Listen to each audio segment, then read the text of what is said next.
Advantages and disadvantages of the west-facing garden. If you're considering buying a property with a west-facing garden, it's natural to wonder whether or not it's a good idea and whether you'll get any benefits from a west-facing garden. To help you make your decision, we have listed here all the advantages and disadvantages of buying a house with a garden facing west. Advantages of a west-facing garden. Save on energy bills. This will come as good news with the current spike in energy prices. As west-facing gardens get the sun from 1 p.m. up until sunset, there will be plenty of sunlight flooding into the property's rooms. As lights are mainly turned on in a property on an evening, with the lighter evenings of the west-facing garden, there's no real need to turn the lights on, resulting in savings on your energy bills. Longer nights entertaining, as a garden facing west gets the sun all afternoon and evening up until sunset, meaning it's light well into the evening whilst also being hot. As a result of this, you're able to have people over in your garden for longer and later into the night, which is ideal for people who want to entertain. Ideal for some flowers. As we mentioned earlier, there are some flowers that really thrive in west-facing gardens, which is good news for those who are big flower lovers. Better for families, as the garden will be shaded in the morning. It will be ideal for families with young children, as they're able to play outside for several hours in the morning without the risk of getting sunburnt, which allows parents to limit the amount of sun their young children are getting.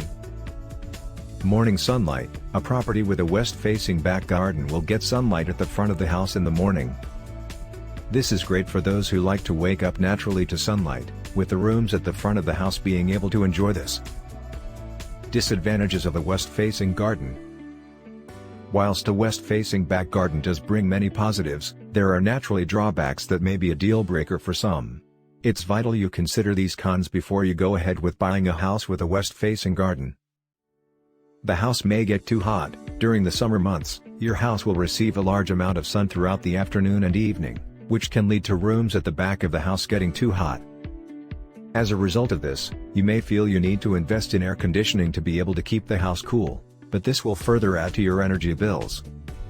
Also, the garden may get to be too hot for any plants or flowers, making it hard if you're a keen gardener. May negatively affect the property's value. In many countries the most desired garden is a south-facing garden, as it gets the most sun out of all the different garden directions. Due to a house with a west-facing garden not being the most desirable, potential buyers aren't willing to pay as high a price and therefore this can negatively affect the property's value. Limited playing hours. Whilst we mentioned a west-facing garden can be good for those with young families, it does also limit the number of hours kids can play in the garden to the morning time and much later in the afternoon. Once the hottest part of the sun has passed, this can be difficult if the kids are young, as keeping them entertained in the house can be a struggle.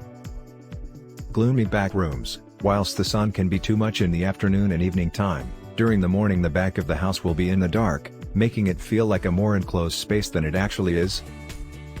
Bright in the morning. Whilst we mentioned a west-facing garden can be good for getting sun in the morning, which can be nice to wake up to, it can also be too much for some people, meaning blackout curtains or blinds may need to be installed. If you like the video, give it a thumbs up and share it with your friends. For getting more useful and interesting information, subscribe to Engineer AJ Lod's channel How to Make My House.